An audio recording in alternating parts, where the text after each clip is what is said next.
இமாம் ஜமாத் நடத்தி கொண்டிருக்கிற பொழுது ஒருவர் ஜமாத்தில் வந்து சேர்ந்தால், ஜமாத் நடந்து கொண்டிருக்கிறது, இமாம் ஓதி கொண்டிருக்கிறார் என்கிற சந்தர்ப்பத்தில் ஒரு மஅ்மூம் வந்து ஜமாத்தோடு கலந்து கொள்வாரானால் அவர் சூரத்துல் ஃபாத்திஹா ஓதுகிற சந்தர்ப்பத்திலும் இமாம், அதே மாதிரி இமாம் இன்னும் ஒரு சூறாவை ஓதுகிற சந்தர்ப்பத்திலும் அவர் எவ்வாறு நடந்து கொள்ள வேண்டும் என்பது சம்பந்தமான சட்டத்தையும் நாங்கள் புரிந்து கொள்ள வேண்டும்.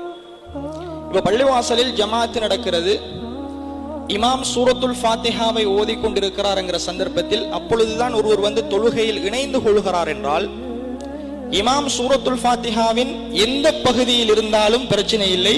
மஅ்மூம் உடனடியாக தக்பீர் கட்டி அல்லாஹு அக்பர் என்று தக்பீர் கட்டி இமாம் எதிலிருந்து ஓதுகிறாரோ அதிலிருந்து அவர் சூரத்துல் ஃபாத்திஹாவை செவிமடுத்துக் கொண்டிருக்க வேண்டும். இது இமாம் சூரத்துல் ஃபாத்திஹா ஓதுகிற பொழுது நாங்கள் சேர்ந்தால் சத்தமிட்டு தொழுகிற தொழுகைகளில். அதே மாதிரி இமாம் சூரத்துல் ஃபாத்திஹாவை ஓதி முடித்துவிட்டு இன்னும் ஒரு சூரா ஓதி கொண்டிருக்கிற பொழுது மஅ்மூம்கள் வந்து தொழுகையில் சேர்ந்து கொண்டால் அவர்கள் சூரத்துல் ஃபாத்திஹாவை ஓதிவிட்டு இமாமை பின்தொடர வேண்டுமா அல்லது சூரத்துல் ஃபாத்திஹா ஓதாமல் இமாமை பின்தொடர வேண்டுமா என்பதில் அறிஞர்களுக்கு இடையில் கருத்து வேறுபாடு இருக்கிறது. அதிலும் நாம் ஏற்கனவே பார்த்த மாதிரி சரியான மிக ஏற்றமான கருத்து, இமாம் இன்னும் ஒரு சூறாவை ஓதி கொண்டிருக்கிற பொழுது சூரத்துல் ஃபாத்திஹா கிடைக்காத மஅ்மூம் இமாமை சேர்ந்தால் அவரும் தக்பீர் கட்டி இமாம் ஓதுவதை கேட்டுக்கொண்டுதான் இருக்க வேண்டும். ஏனென்றால் குர்ஆனுடைய வசனம், குர்ஆன் ஓதப்பட்டால் வாய் மூடிருங்கள், காது தாழ்த்தி கேளுங்கள், லஅல்லக்கும் துர்ஹமூன், நீங்கள் அருள் செய்யப்படலாம் என்று அல்லாஹ் குர்ஆன்ல சொல்லிவிட்டார். எனவே இமாம் இவர் சேராத சந்தர்ப்பத்தில் ஓதிய சூரத்துல் ஃபாத்திஹா இவர் இல்லாட்டியும் அந்த ஜமாத்தில் அந்த ரகாத்தில் அவர் இணைந்து விட்டால் அவருக்கு சேர்ந்து விடும் என்பதுதான் அதிலும் சரியான கருத்து. எனவே இமாம் இன்னும் ஒரு சூரா ஓதுகிற பொழுது நாங்கள் ஜமாத்தில் சேர்ந்தாலும் நாங்கள் தக்பீர் கட்டி கொண்டு இமாம் ஓதுவதை கேட்டுக்கொண்டுதான் இருக்க வேண்டும். நாங்கள் சூரத்துல் ஃபாத்திஹாவை திரும்ப ஓத வேண்டும் என்கிற எந்த அவசியமும் கிடையாது. இது இமாம் சத்தமிட்டு ஓதுகிற தொழுகைகளில் இப்படி நாங்கள் கலந்து கொள்ள வேண்டும். அடுத்த தொழுகை இருக்கிறது, இமாம் சத்தமிடாமல் தொழுகிற தொழுகை. இப்ப லுஹர் தொழுகையை பொறுத்த வரைக்கும் இமாம் சூரத்துல் ஃபாத்திஹாவை அவருடைய மனசுக்குள் ஓதுவார், மஅ்மூம்களும் ஓதுவோம். ஒருவர் பள்ளிவாசலுக்குள்ள ஜமாத்துல சேர்றதுக்கு வாராரு, இமாம் அந்த சந்தர்ப்பத்தில் தக்பீர் கட்டி நிலையில் நிற்கிறார். இப்ப இவருக்கு இமாம் எத்தனை நிமிஷத்தால ருக்கூக்கு போவாருங்கிறது தெரியாது. உடனேயும் போகலாம் அல்லது தாமதித்தும் போகலாம். ஆனால் அந்த கெப்புக்குள் இவர் சூரத்துல் ஃபாத்திஹாவை ஓத வேண்டும். ஏன்?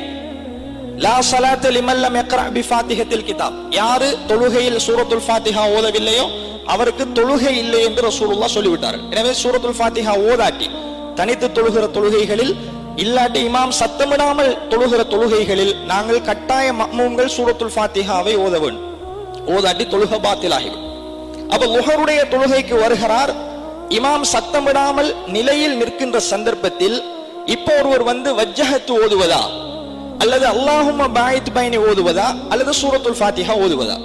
இதில் அறிஞர்கள் வழிகாட்டக்கூடிய அம்சம், வஜ்ஜஹத்து ஓதுவதும் அல்லாஹும்ம பாயித் பைனி ஓதுவதும் அதை ஓதாமல் விட்டால் தொழுக பாத்திலாகாது. அது சுன்னா என்கிற நிலையில் இருக்கக்கூடிய ரசூலுல்லாஹ்வுடைய வழிகாட்டல். ஆனால் சூரத்துல் ஃபாத்திஹா ஓதவில்லை என்றால் தொழுக பாத்திலாயிரும். அதனால் ஒருவர் இமாம் சத்தமிடாமல் ஓதுகிற தொழுகைகளில் இமாமை சேர்ந்தால் அவர் முதலாவது சூரத்துல் ஃபாத்திஹாவை தான் அஊது பிஸ்மி சொல்லி ஆரம்பிக்கணும். அவர் அந்த நேரத்தில் வஜ்ஜஹத்து ஓதிக்கொண்டிருந்தார் என்று சொன்னால் இமாம் ருக்கூக்கு போனால் இவருக்கு சூரத்துல் ஃபாத்திஹா ஓத கிடைக்காது. அவர் அந்த ரகாத்தை திரும்ப தொழணும். அப்ப கண்ணியத்துக்குரிய சகோதரர்களே, இமாம் சத்தமிடாமல் நிலையில் நிற்கிற தொழுகையில் நாங்கள் எவ்வளவுக்கு ஓத முடியுமோ அவ்வளவுக்கு அவசரமாக சூரத்துல் ஃபாத்திஹா ஓதணும். இய்யாக நஅபுது வ இய்யாக நஸ்தஈன் என்கிற பொழுது இமாம் ருக்கூக்கு போய்த்தாருன்னு வைங்க, நீங்க ஓதுன இய்யாக நஅபுது அவ்வளவும் போதும், நீங்களும் ருக்கூக்கு போகணும். முழுமையாக நாங்க சூரத்துல் ஃபாத்திஹா ஓதி முடிச்சு போட்டுத்தான் ருக்கூக்கு போவோம்னு நிக்க கூடாது. அதுவும் தவறு, அது இமாமை பின்பற்றுவதாக ஆகாது. எனவே ஒருவர் இமாம் சத்தமிடாமல் ஓதுகிற தொழுகையில் கலந்து கொள்வாரையானால் அவருக்கு எவ்வளவு அவசரமாக சூரத்துல் ஃபாத்திஹாவை எத்தனை வசனத்தை அவருக்கு ஓதலாமோ அவ்வளவு வேகமாக அவர் சூரத்துல் ஃபாத்திஹா ஓதணும். அவர் வஜ்ஜஹத் ஓத வேண்டிய அவசியம் இல்லை.